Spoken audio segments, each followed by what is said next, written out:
তো বন্ধুবান্ধৱসকল ইতিমধ্যে আপোনালোকে নিশ্চয়কৈ গম পাইছে যে যিনেকি আপোনালোকৰ আসাম ডাইৰেক্ট ৰিক্ৰুটমেণ্টৰ যিনেকি ৰিজাল্ট আছে হেতু ইতিমধ্যে ডিক্লেয়াৰ কৰা হৈছে আৰু নেক্সট স্টেপ হৈছে আপোনালোকৰ ভাইবা টেষ্ট বা স্কিল টেষ্ট যিটো নেকি আপোনালোকৰ অহা 15 জুন তাৰিখৰ পৰা অনুষ্ঠিত কৰা হ'ব যোৱাকালি আমাৰ সিএম ছাৰে ফেসবুকত লাইভ আইকিনি এটো ঘোষণা কৰিছে যে যিনেকি আপোনালোকৰ স্কিল টেষ্ট বা যিনেকি ভাইবা টেষ্ট হেতু আপোনালোকৰ অনুষ্ঠিত কৰা হ'ব অহা 15 জুনৰ পৰা আৰু বন্ধুসকল এটো অফিচিয়ালি নোটিফিকেশন প্ৰকাশ পাব 2 এদিনৰ ভিতৰতে কিন্তু বন্ধুসকল যোৱাকালি আমাৰ সিএম ছাৰে যিখিনি আপোনালোকক লাইভত কৈছে সেইখিনি এতে আপোনালোকক শুনাবলৈ গৈ আছো আপোনালোকে ভিডিওটো সম্পূৰ্ণকৈ চাব আৰম্ভণিৰ পৰা শেষলৈ আৰু এই ধৰণৰ যদি আপোনালোকে লেটেষ্ট আপডেট কেইটা সকলোত কাগজ আমাৰ এই চেনেল যোগেদি পাই থাকিব বিচাৰে তেতিয়াহলে চেনেলটো সাবস্ক্ৰাইব কৰি ল'ব আৰু কাষত দিয়া বেল আইকনটো প্ৰেছ কৰিবলৈ নাপাহৰিব তেতিয়া আমাৰ সিএম ছাৰে কি কৈছে সেই মন্তব্যখিনি আপোনালোকে শুনি লওক এডিআৰই অৰেল বিলাক কেতিয়াৰ পৰা আৰম্ভ হ'ব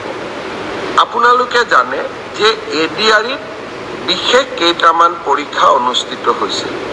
প্ৰথম আছিল গ্ৰেড 3 ড্ৰাইভাৰ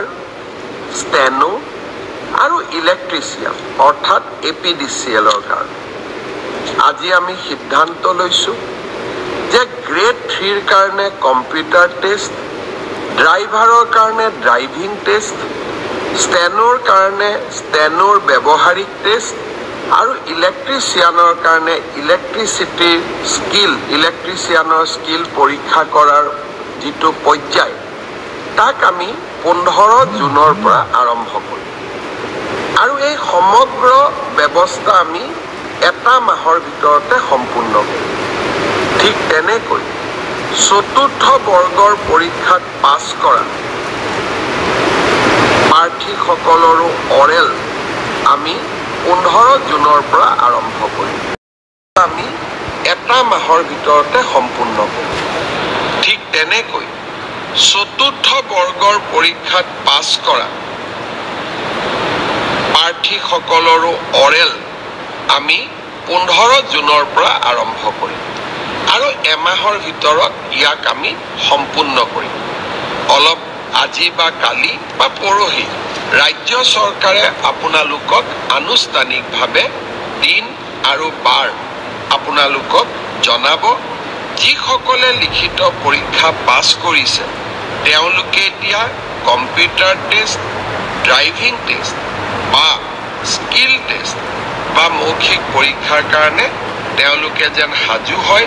15 জুনৰ পৰা এই প্ৰক্ৰিয়া আমি আৰম্ভ কৰিম মোক আৰু এটা প্ৰশ্ন বহুতে সুধি আছে যে পিজিটি আৰু গ্ৰেজুৱেট টিচাৰৰ পৰীক্ষাৰ ৰিজাল্ট কেতিয়া দিব আমি 5 জুন তাৰিখে প্ৰভিজনেল ৰিজাল্ট এনাউন্স কৰিম 5 জুনত প্ৰভিজনেল লিষ্ট এনাউন্স কৰাৰ পিছত আপোনালোকৰ ডকুমেন্ট ভেৰিফিকেশন হ'ব আৰু যিসকলৰ ডকুমেন্টছ জেনুইন হ'ব তেওঁলোককে আমি চূড়ান্তভাৱে পৰীক্ষা উত্তীৰ্ণ হোৱা বুলি ঘোষণা কৰিম